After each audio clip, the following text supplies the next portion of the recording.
Cumprimento a todos com a paz do Senhor. É uma satisfação estar aqui nessa noite para poder trazer um resumo para os irmãos referente à aula de número 4 da nossa EBD. A nossa igreja Assembleia de Deus está situada aqui no Parque Laranjeira, na cidade de Sorocaba. O pastor responsável é o nosso pastor Oséias. E mais uma vez é uma honra estar aqui com os irmãos, aos ouvintes. Dando sequência à nossa lição, a lição de número 4, que vai ser ministrada dia 25 de janeiro de 2026, que fala sobre a paternidade divina. Texto áureo da nossa lição. E vimos e testificamos que o Pai enviou o seu Filho para o Salvador do mundo. Está escrito em 1 João 4,14. Nossa verdade prática. A paternidade de Deus é revelada no envio do Filho e a concessão do Espírito confirmando nossa filiação e aperfeiçoando no amor. A nossa leitura em classe está em João 4, 13 ao 16, que está escrito: Nisto conhecemos que estamos nele, e ele em nós, pois nos deu do seu Espírito, e vimos e testificamos que o Pai enviou seu Filho para Salvador do mundo. Qualquer que confessar que Jesus é o Filho de Deus, Deus está nele e ele em Deus. Em nós conhecemos e cremos no amor que Deus nos tem. Deus é amor, e quem está em amor está em Deus e Deus nele. Amém?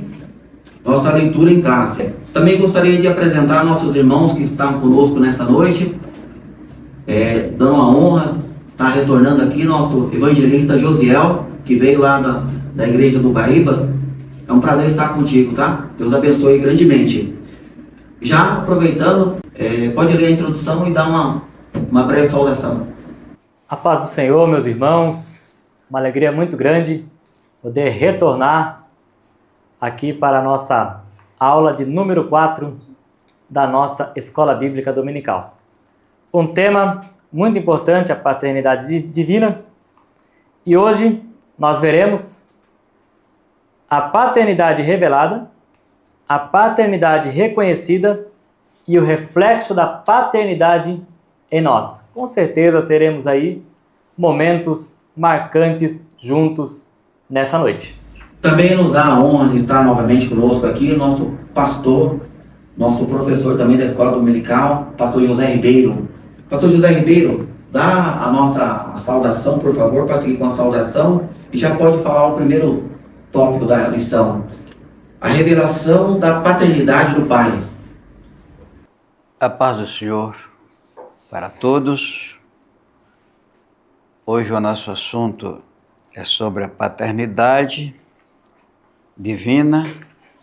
O primeiro ponto é sobre a revelação da paternidade do Pai. Definição da paternidade do Pai. Nós vamos aprender que a paternidade do Pai é um atributo da primeira pessoa da Trindade, que opera por meio do Filho e também do Espírito. Há alguns versículos que são mencionados, mas nós não temos um tempo suficiente para comentá-los. Mas eu gostaria de escolher aqui Efésios 4 e 6, onde está dizendo que um só Deus e Pai de todos, o qual é sobre todos e por todos e em todos.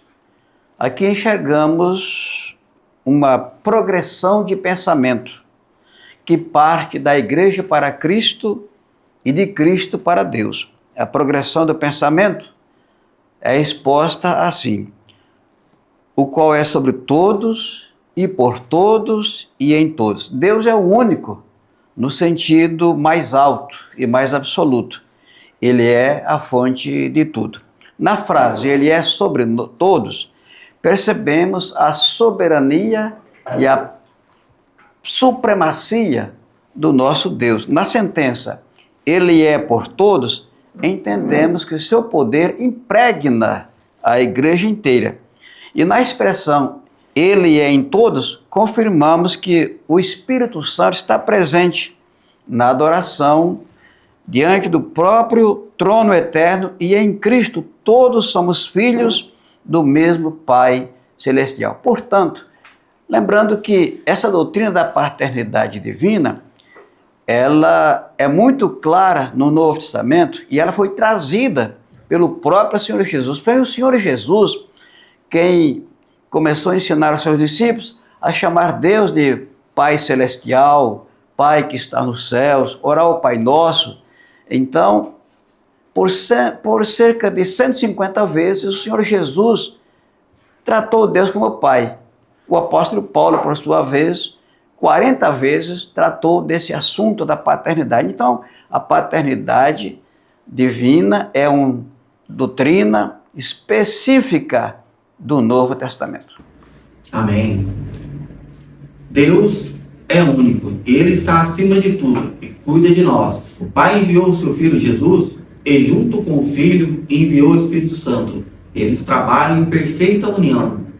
Cuidado, saber que Deus é nosso Pai nos traz paz. Podemos descansar, porque Ele é bom e nos dá tudo o que precisamos para viver. Como citado pelo nosso pastor, Efésios 4 e 6. Em 1 Coríntios 8 e 6 também está escrito: para nós há um só Deus, e o Pai de quem é tudo e para quem nós vivemos. Mostra que Ele é a nossa fonte. Amém? Evangelista Josiel, pode comentar alguma coisa sobre esse tópico também? Fica à vontade. Comentário bem breve, nosso pastor já deixou bem definido ali. A definição da palavra paternidade. O que vem a ser? É o ser pai, independente de como se tornou pai. E essa palavra ser pai tem um peso muito grande, que dispensa até comentários. Já a paternidade ativa vai se referir à ação, também ao cuidado físico e emocional que se dá ao filho. Podemos ter um exemplo aí, o pai cuidando de uma criança. Nós somos como criança, dependentes eternamente do pai, sempre dependente do pai. Somos como criança, necessitados da ajuda do pai. Então fica aí apenas a definição da palavra paternidade. Sobre o tópico de número 2, a paternidade eterna do Pai. Evangelista Josiel. Sobre esse tópico, a última frase ali da revista, o pai sempre foi pai. O filho sempre foi filho.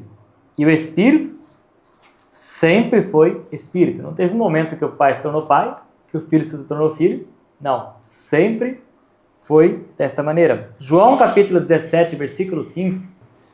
Glorifica-me tu, ó Pai, junto de ti mesmo, com aquela glória que tinha contigo antes que o mundo existisse.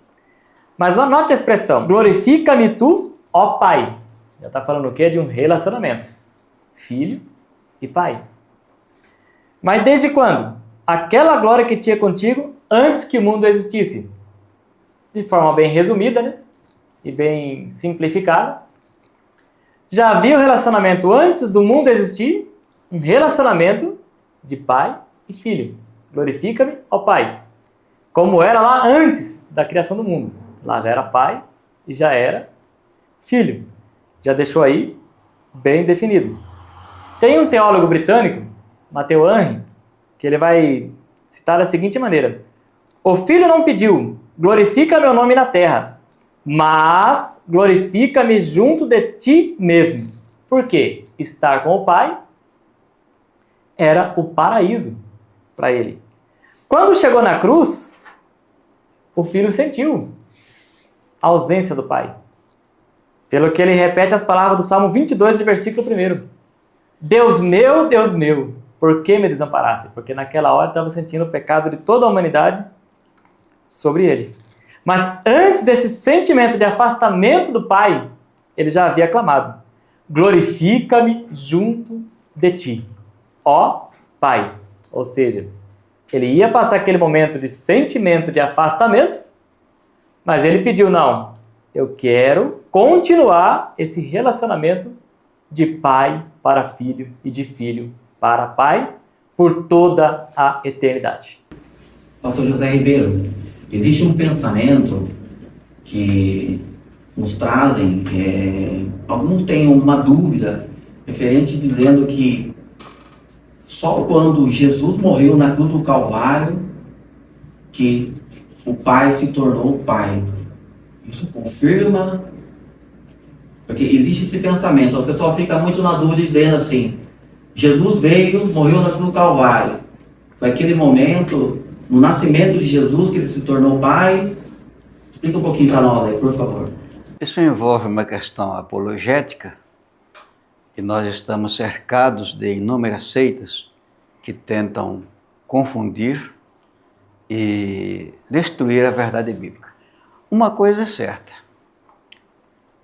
a paternidade divina é uma verdade eterna. Deus não se tornou pai, ele sempre foi pai em sua essência. O Senhor Jesus sempre foi o Filho, porque é o Filho gerado por Deus. Essa questão de dizer que Jesus tornou-se pai quando nasceu, ou quando morreu no Calvário, quando ressuscitou, precisa ser bem analisada, né? Porque, de fato, há um mistério muito grande nisso aí. Veja que o Salmo 2, verso 7, está escrito: Tu és meu filho, eu hoje te gerei.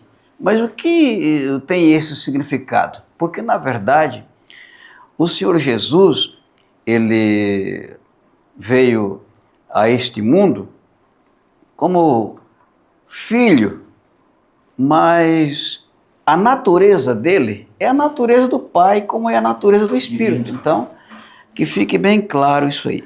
Essa paternidade divina, ao longo da história, ela foi crescendo progressivamente até manifestar-se plenamente na pessoa do Senhor Jesus. Nós precisaríamos de muito mais tempo para deixar isso mais claro, mas Jesus sempre foi o Filho de Deus, eterno. Ele é eterno. Antes da criação. Ele é eterno. Então, dizer, como as doutrinas heréticas apresentam, que Jesus passou a ser filho na morte, há outros mistérios que nós não vamos ter tempo de discuti-los, mas que o Senhor nos guarde para que nada altere a nossa fé do Cristo amado. Dando continuidade à nossa lição, nós vamos para o ponto de número 3. O Pai gerou o Filho. Mas antes, só gostaria de deixar um versículo em Efésios 1:3. Bendito, ó Deus e Pai do nosso Senhor Jesus Cristo. Mostra que Deus é Pai eterno de Jesus. Em Hebreus 9:14, pelo Espírito eterno, mostra que a Trindade sempre existiu. Antes da formação, já era filho. Deus permitiu que o seu filho viesse à terra, nascesse, morresse na cruz do Calvário para nos dar a salvação. E subtópico número 3. O Pai gerou o Filho. Já foi, de certa forma, mencionado agora há pouco, e muito bem colocado pelo nosso pastor José Ribeiro, mas a questão de gerado não pode ser confundido com a palavra criado. Por quê? João capítulo 1, versículo 1, ele vai dizer: no princípio era o Verbo estava com Deus, e o Verbo era Deus. Ou seja, então, dispensa, já de cara, tem outras passagens bíblicas aí, né, irmão Henrique? Sim. Mas o tempo é curto. Então, ele não é criado. Por quê? Porque ele é eterno. João capítulo 10, versículo 30, Jesus vai dizer a seguinte expressão: eu e o Pai somos um. O que isso quer dizer? Nós temos a mesma essência. Nós temos a mesma natureza. Somos da mesma substância. Não há diferença alguma entre eu e o Pai nesse aspecto. Os três são seres divinos.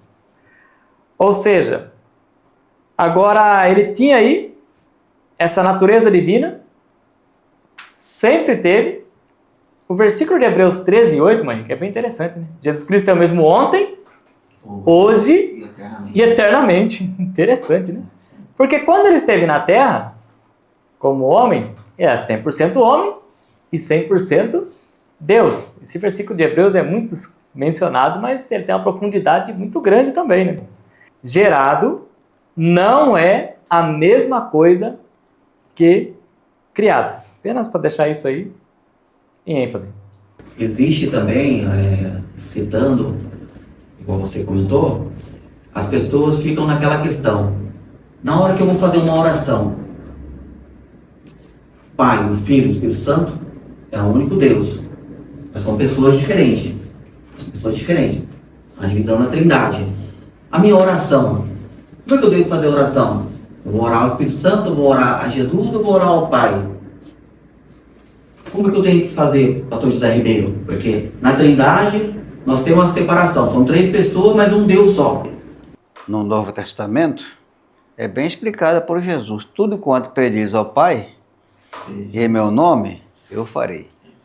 O ensino do apóstolo Paulo diz que o Espírito intercede por nós.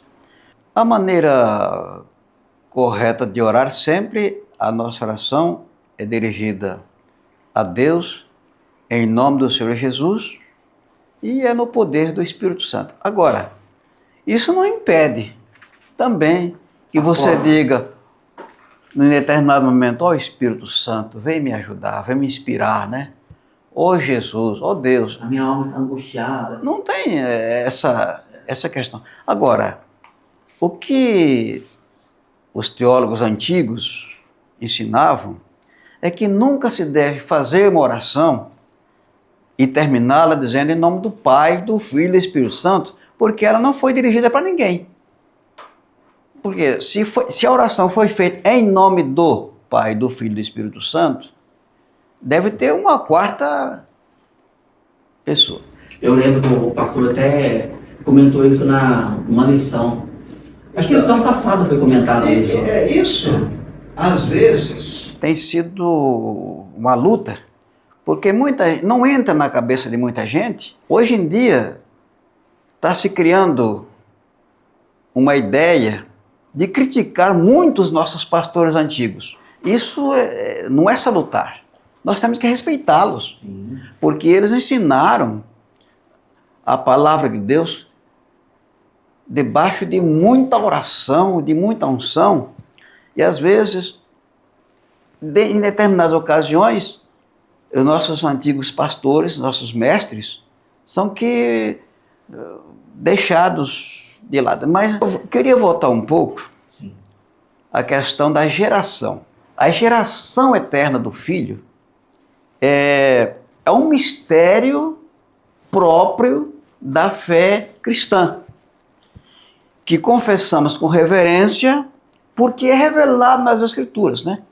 Então, quando a profecia de Salmo 2,7 diz, tu és meu filho e hoje te gerei, é um texto que não se refere à criação ou início temporal, mas à relação única e eterna entre o Pai e o Filho. A geração eterna do Filho ensina que Jesus Cristo prossegue do Pai desde toda a eternidade.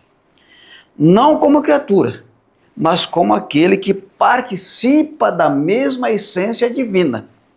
Essa geração não tem início, não ocorre no tempo e não implica qualquer inferioridade.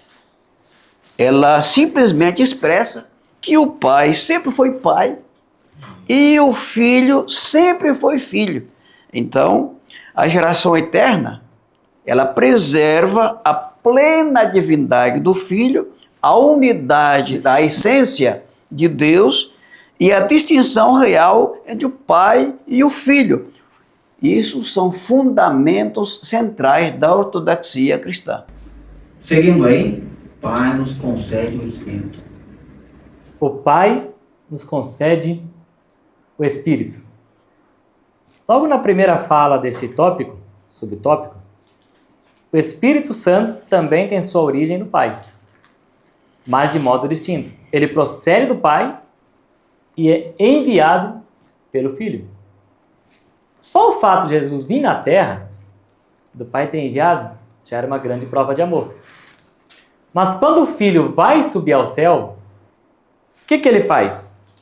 E eu rogarei ao Pai. João capítulo 14, versículo 16. E ele vos dará outro Consolador. Esse outro aí, ele não é outro de espécie diferente. Já é um tema bem comentado nas escolas bíblicas dominicais. Quem vai na escola bíblica e quem está sempre meditando sabem disso. Mas é outro da mesma espécie. Ou da mesma natureza. Mesma natureza de quem? Natureza do Pai e a natureza do Filho. O Espírito Santo, ele procede do Pai e do Filho. Por quê? O Filho pediu ao Pai. João 14, 16 que nós lemos. O Espírito Santo é procedido pelo Pai. João capítulo 15 e o versículo de número 26. Mas quando vier o Consolador, que eu, da parte do Pai, eu quem? Jesus. Ele está falando essa palavra. Vos hei de enviar aquele Espírito da verdade que procede do Pai. Olha que interessante. Porque ele vem de lá, vem do céu, desce na terra, com o objetivo de habitar no coração do ser humano para fazer morada. Isso é muito interessante, né? Isso é muito forte. E procede da onde? Do Pai. Mas por que do Pai? Nós falamos que paternidade é cuidar do filho? Cuidar como se nós fôssemos uma criança, meu Henrique? Então ele já manda Jesus, que veio na terra, morre pelos nossos pecados. Mas ele sabe muito bem, meu filho e minha filha não vai conseguir andar sozinho na terra. Então eles precisam de alguém que esteja com eles ajudando. Então faz o quê? Espírito Santo, vai lá. Ajuda eles a orar. Convence eles do pecado. Convence da justiça. Convence do juízo. Ajuda eles a permanecerem firmes na tua presença. A Bíblia de Estudo Pentecostal, uma Bíblia que eu amo muito, a primeira Bíblia de Estudo Pentecostal, inclusive, quem me deu foi exatamente o pastor José Ribeiro. Ganhei esse presente há alguns anos atrás. Uma Bíblia muito boa. O termo outro significa outro da mesma espécie. Não é uma outra palavra aí que significa que seja diferente, não. A palavra lá já explica que é outro, mas da mesma espécie, da mesma característica, a mesma natureza do Pai e do Filho. É o que foi enviado para estar para sempre habitando em nossos corações e nossas vidas. Isso é o que nos alegra. E aquela coisa, né? Quando o Espírito Santo está em nossas vidas, a evidência aparece. Nós temos evidência. Quanto mais nos achegamos a Deus, o Espírito Santo nos ajuda a, muitas vezes, um exemplo, a nos afastar do pecado. Sim. Um exemplo, já aconteceu no trabalho, na faculdade ou na escola, a pessoa olha, ó, aquele lá é um exemplo, é evangélico. Por quê? O Espírito Santo está em nossas vidas, trabalhando em nossas vidas. Isso é visível. É visível isso aí. Pastor José Ribeiro? Voltando à questão da procedência do Espírito Santo, é muito importante prestar atenção porque está envolvendo as três pessoas da divindade. Jesus disse, quando vier o Consolador, que eu, da parte do Pai, vos hei de enviar aquele Espírito de verdade que prossegue do Pai. Note bem, o Espírito que ele, Jesus, vai enviar, que procede do Pai, então ele testificará de mim. Então, aqui o Espírito Santo, ele é mencionado como uma pessoa distinta, não uma qualidade ou uma propriedade. O texto estabelece duas verdades aqui.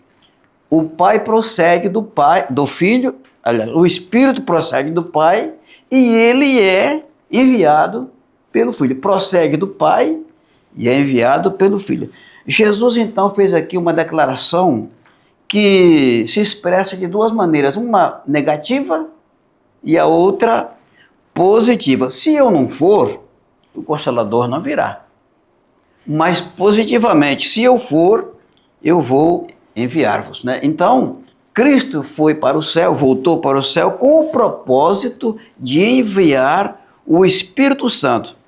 Assim, a vinda do Espírito Santo ficou dependente da partida de Jesus. Então, por isso que Jesus disse que era importante que ele fosse, porque se ele não fosse, o Espírito não viria. Aí Deus não enviaria. Então, o Espírito Santo. Aqui, depois, mais para frente, vamos tratar da pessoa do Espírito Santo. Mas a questão da procedência. Procedeu do Pai e foi enviado pelo Filho. Seguindo a nossa lição, nós vamos passar agora para o tópico número 2. Reconhecendo a paternidade do Pai. Evangelista Josiel, tem a palavra. Nosso primeiro subtópico, confessar a Cristo como Filho. Lendo esse tópico, eu dividi ele em 3 partes. Primeiro, Cristo, Filho de Deus, confirmado pelo Pai. Mateus capítulo 13, versículo 17. Quando João viu o Espírito descendo sobre ele em forma corpórea como pomba, João 1,32 ele confirma, né? Eu vi o Espírito Santo descendo sobre ele em forma corpórea como pomba. E Mateus 17:5, Pedro, Tiago e João, eles também ouviram: este é meu filho amado, a ele ouvi. Então já estava confirmado que ele era o filho, confirmado pelo próprio Pai. A confissão, ela é necessária. 1 João, capítulo 4, versículo 15. Qualquer que confessar que Jesus é o Filho de Deus, é simples, Deus está nele e ele em Deus. A confissão pública. E se não confessar, Deus não está nessa pessoa. Romanos capítulo 10, versículo 9 e 10, vai falar sobre a questão da confissão pública. Mas confessar como? Jesus como Senhor. Aquele que tem o poder, domínio, autoridade e o direito de mandar. Também uma nota extraída ali da Bíblia de Estudo Pentecostal. E tem que crer que Jesus, ele ressuscitou. Cristo morreu, mas ao terceiro dia ressuscitou. Não confessar isso é condenação na certa. Pastor José Ribeiro. É interessante que A confissão de que Jesus Cristo é o Filho de Deus não se trata apenas de uma fórmula litúrgica ou mesmo uma declaração devocional. Trata-se de um ato espiritual com profunda implicação salvífica e trinitária, que qualquer que confessar que Jesus é Filho de Deus, Deus está nele e ele em Deus. O que isso significa vai além da capacidade compreensiva do ser humano. Em Romanos 10:9, se com a boca confessares ao Senhor Jesus, será salvo. Em João 20:28, Senhor meu e Deus meu, a frase que Tomé, ao reconhecer que Jesus, quem era Jesus. Subtópico de número 2, a perfeição do amor do Pai. Evangelista Josiel. 1 João capítulo 4, versículo 16, vai deixar claro, Deus é amor. É um dos atributos comunicáveis de Deus ao ser humano. Obviamente, temos atributos, por exemplo, a onisciência e a onipotência, que não é comunicável ao ser humano. Ainda que de forma limitada, o amor, ele é comunicável ao ser humano. Quando Deus age com bondade, ele faz isso pelo amor. Mas quando age com justiça, também. Porque quem ama, corrige. E um segundo ponto desse tópico está em amor. Tem um teólogo britânico que ele vai linkar essa passagem, que é de 1 João capítulo 4, versículo 16, 17 ali, com Gálatas 5:22. Porque quem está em amor, ele vive o fruto do Espírito na sua vida. Gálatas 5:22 vai dizer, mas o fruto do Espírito é caridade, gozo, paz, longanimidade, benignidade, bondade, fé, mansidão, e temperança. E o versículo 23 ele completa, meio. Contra estas coisas, não há lei. E esse amor, para a gente fechar aqui esse tópico, ele é algo inexplicável. 1 João, capítulo 3, versículo 1. Vejam como é grande o amor que o Pai nos concedeu. E qual é a tônica desse grande amor? Nós sermos chamados filhos de Deus. Isso não é pouca coisa. Porque Deus amou o mundo de tal maneira que deu seu único filho. Fico imaginando para um pai, dar o seu único filho para sofrer aquilo que Jesus sofreu. Único filho. Que amor maravilhoso. Pastor José Ribeiro. O amor, nesse caso, é visto como um atributo divino. É a essência do Pai revelada em sua ação redentora. Deus não apenas ama, Deus é amor. Esse amor é entendido como vivência relacional, poder transformador e motivação essencial do plano de salvação. Se a gente for olhar e ter um pensamento, imagine só o que eu teria para oferecer para Deus. O que você teria para oferecer para Deus? Mas mesmo assim, ele olhou lá na frente, olha que amor. Eu posso olhar para mim como ser humano e é uma coisa que eu não consigo imaginar. O que Deus olhou para a minha vida, o que Deus olhou para a sua vida, o que Deus olhou para nós e falar assim, ó, eu amo de uma tal maneira que eu vou dar o meu único filho para sofrer, para morrer na cruz do Calvário, para dar a salvação, para remir os pecados. Uma coisa maravilhosa. A gente começa a pensar, a gente fica maravilhado. Uma coisa que sem explicação. O amor de Deus. Amém? Subtópico número 3. A bênção da filiação divina. O evangelista Josiel tem a palavra? Em breves palavras, primeiro ponto, a confiança no julgamento. Sabe aquela história de pessoas ter medo de enfrentar o julgamento eterno? Se eu morrer hoje, para onde que eu vou? Mas 1 João 4, e versículo 17 diz assim, à medida, nova versão transformadora, essa versão que estamos lendo aqui, à medida que permanecemos em Deus, nosso amor se torna mais perfeito. Assim teremos confiança no dia do julgamento, pois vivemos como Jesus viveu nesse mundo. E quem vive como Jesus viveu nesse mundo, cumpre Romanos, capítulo 8, versículo 1. Nenhuma condenação há Para o cristão. em Cristo Jesus, que não anda segundo a carne, mas segundo o Espírito. E um segundo ponto aqui, bem resumido, não ser escravo ameaçado pelo castigo eterno, que comentamos agora há pouco, medo de ir para o inferno, aquela coisa toda. Romanos 8,15, também na nova versão transformadora, diz assim, vocês não receberam um espírito que os torna, de novo, escravos medrosos, com medo de ser punido. Com medo de ser um escravo vai ter medo de ser morto, medo de alguém vai tirar uma pedra nele, alguém vai fazer alguma coisa, vai vender ele para o outro lado. Mas ele não tem mais esse medo, mas sim o Espírito de Deus, que os adotou como seus próprios filhos. Agora você não tem mais sentimento de escravo, agora é sentimento de filho. E o filho sabe que o pai quer sempre melhor. Porém, ele finaliza com uma advertência. Você tem que ir até o fim. Permanecer. Porque se não permanecer, você não está salvo. Pastor José Ribeiro. Em se tratando da Filiação divina, a gente observa que ela confere aos crentes bênçãos espirituais que transcendem qualquer privilégio terreno. Primeiro, somos feitos herdeiros de Deus. Aleluia. E co-herdeiros com Cristo. É o que o ensino do apóstolo Paulo aqui em Romanos 8,17, né? Se somos filhos, somos logo herdeiros também, herdeiros de Deus.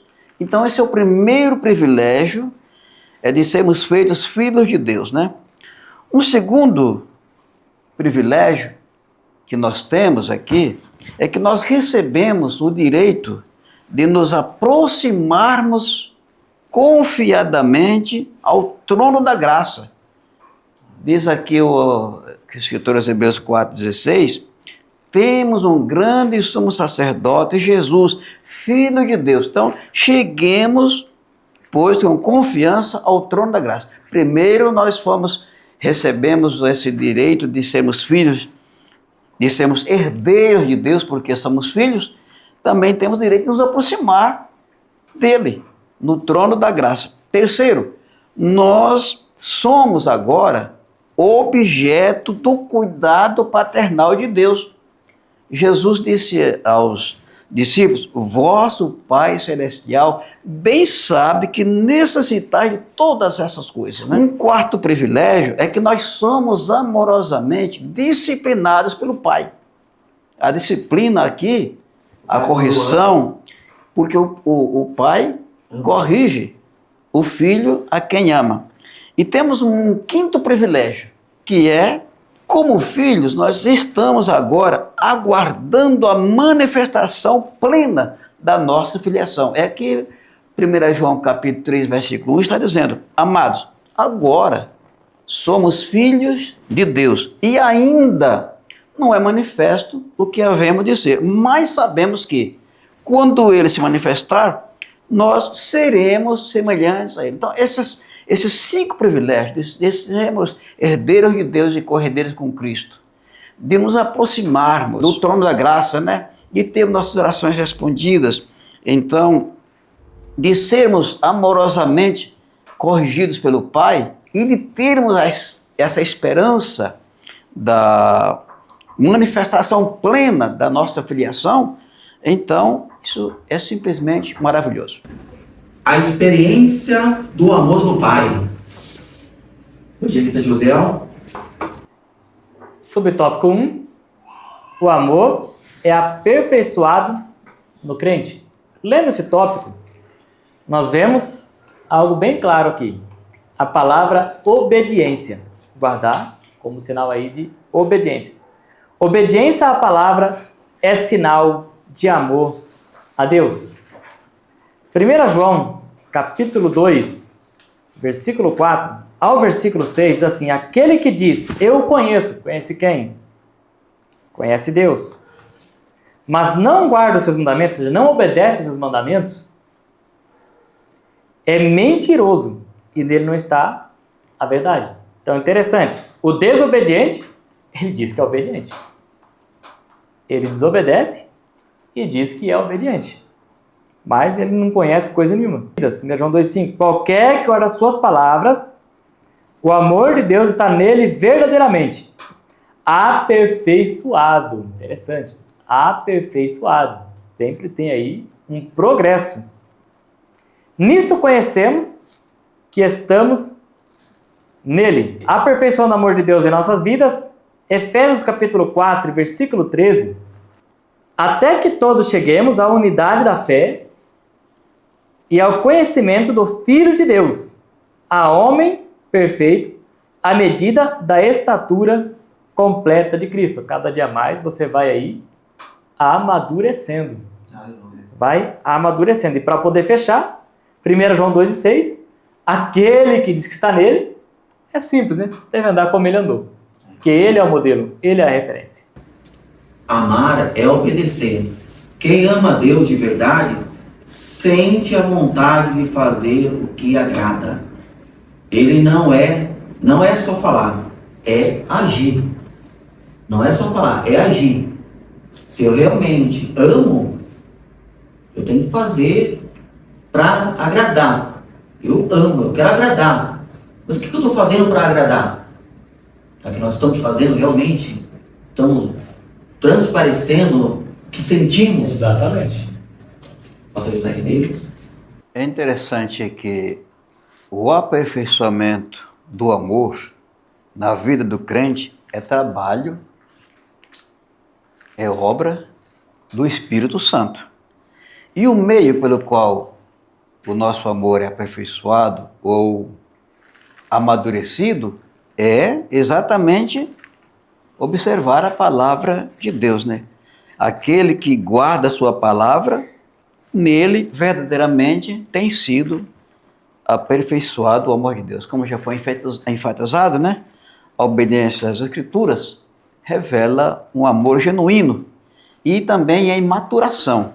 Jesus afirma que o verdadeiro amor é demonstrado por obediência prática aos seus mandamentos. O crente que ama é amado pelo Pai e pelo Filho e cresce em obediência, guarda a palavra.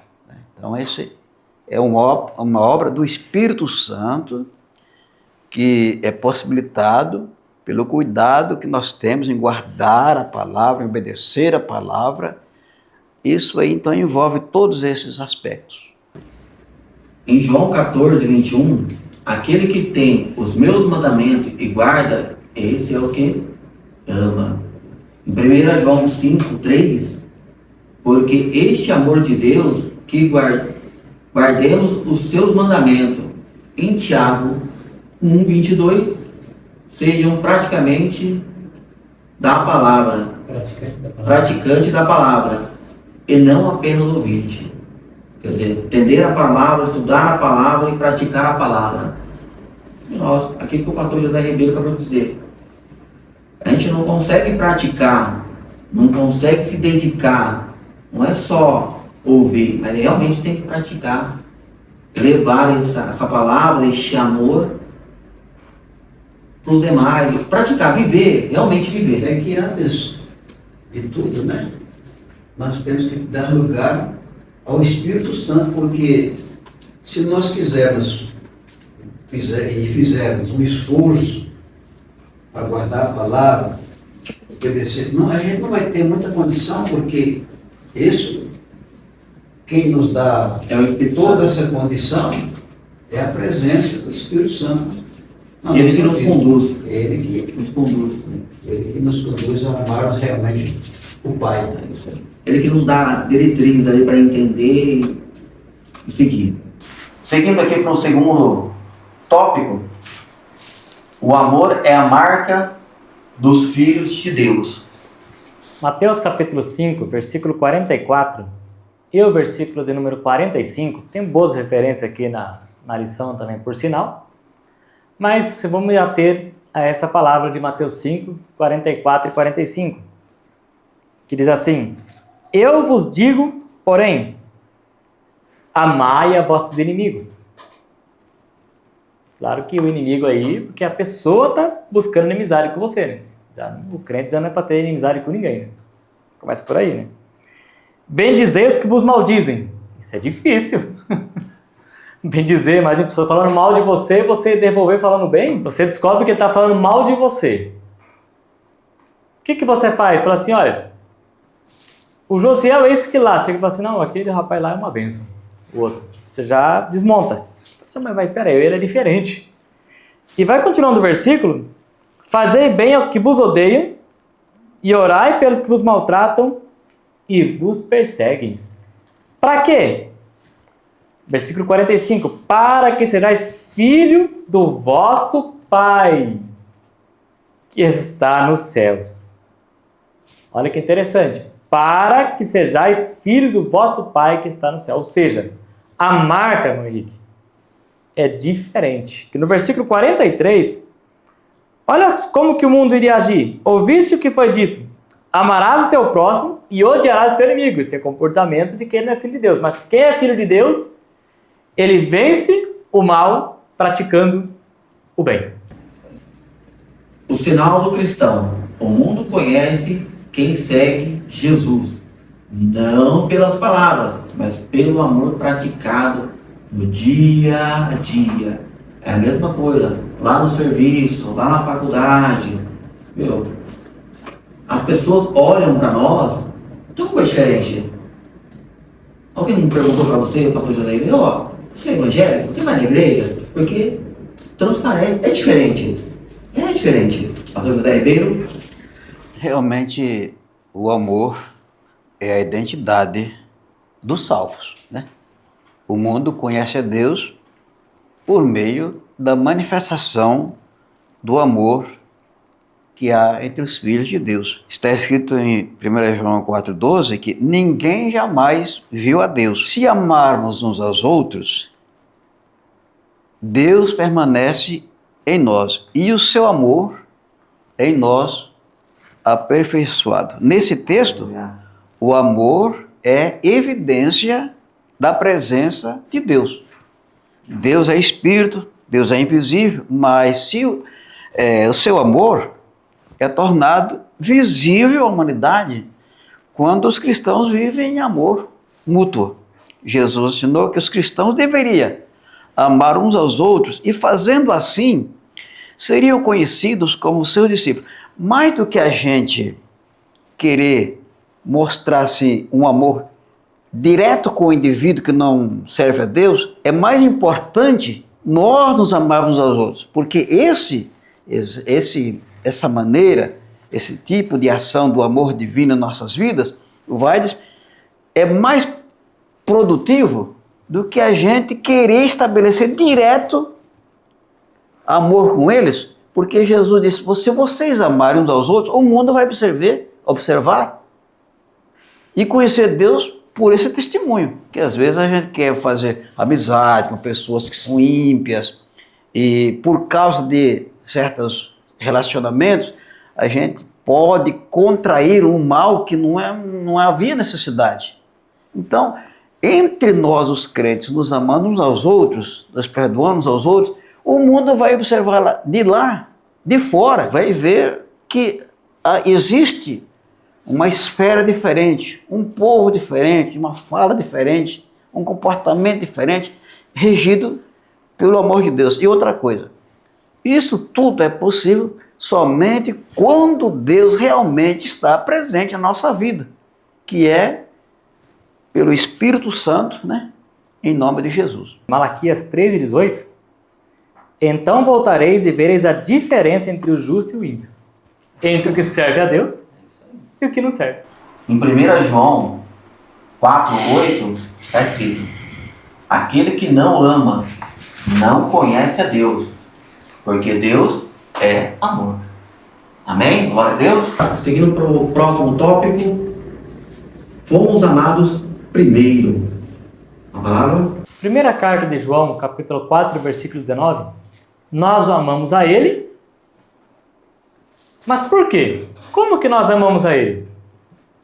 Simples, porque Ele nos amou primeiro. Ou seja, o amor de Deus nos deu condições para a gente amar Ele. A gente não consegue amar por conta própria, né? Interessante. A gente não teve força para a gente mesmo, por conta própria, amar Ele por tudo que fez por nós. Mas em virtude do amor dele, Ele nos deu condições para que conseguíssemos amar Ele. Tem um teólogo que diz assim: todo amor humano é antecedido e gerado pelo amor de Deus, que por sinal nos amou quando ainda éramos pecadores, quando éramos da pior espécie possível. Ele apostou em mim, apostou em você, apostou em nós e nos deu o Espírito Santo para que tivéssemos condições de amar a Deus. Ou seja, quem deu o primeiro passo? Deus. É isso. Quem deu o primeiro passo foi Deus. José Ribeiro. A essência mesma da vida cristã realmente está fundamentada no amor de Deus, porque nós o amamos porque Ele nos amou primeiro, né? Isso significa que a vida cristã tem como alicerce o fato de que Deus amou os pecadores independentemente de qualquer obra humana. Revela que a salvação, a fé, a capacidade de amar são respostas à iniciativa incondicional do amor divino. Não é uma recompensa meritória, mas um sacrifício motivado por amor. Como o pastor José Ribeiro disse, só conseguimos amar outras pessoas e até nossos inimigos porque o Espírito Santo coloca o amor de Deus em nosso coração. Se não fosse pelo Espírito Santo, jamais nem conseguir. Então, o Espírito Santo.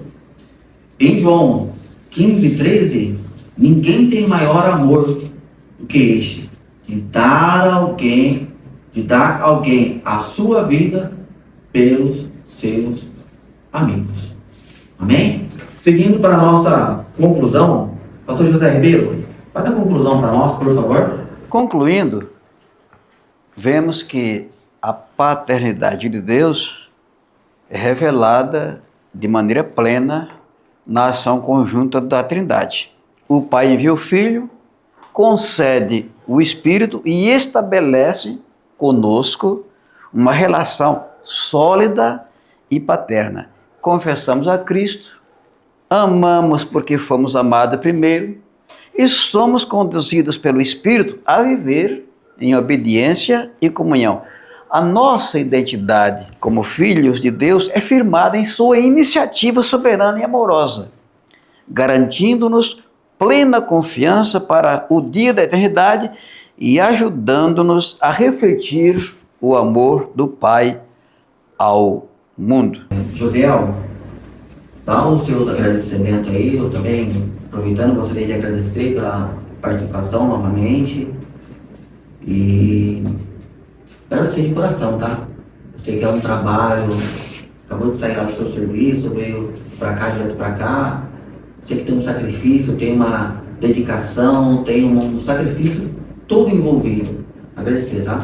Obrigado mesmo por nos ajudar a carregar, participar com a gente. Muito obrigado, tá? Muito obrigado pelo convite mais uma vez, Simão Henrique, nosso pastor José Ribeiro também. Quero dizer que estando aqui eu também estou aprendendo com vocês mais da palavra de Deus, que esse é muito importante. E um grande abraço a todos os irmãos ali de Jardim Guaíba e a todos os nossos amados e queridos ouvintes dessa importante pré-aula. Pastor José Ribeiro. Esperamos ter dado uma contribuição. Sei que o nosso entendimento, principalmente o meu, é muito curto, muito raso, mas a gente, o que tem, se dou. Em nome de Jesus, levanta e anda. E aproveitando, eu gostaria de pedir a todos os irmãos para nos seguir nas redes sociais, lá no nosso canal do Instagram, Facebook e também lá no YouTube. Compartilha, divulga, está no início, mas assim que Deus vai abençoar muito mais essa obra para a gente poder levar a palavra do Senhor. Em nome do Senhor Jesus. Amém.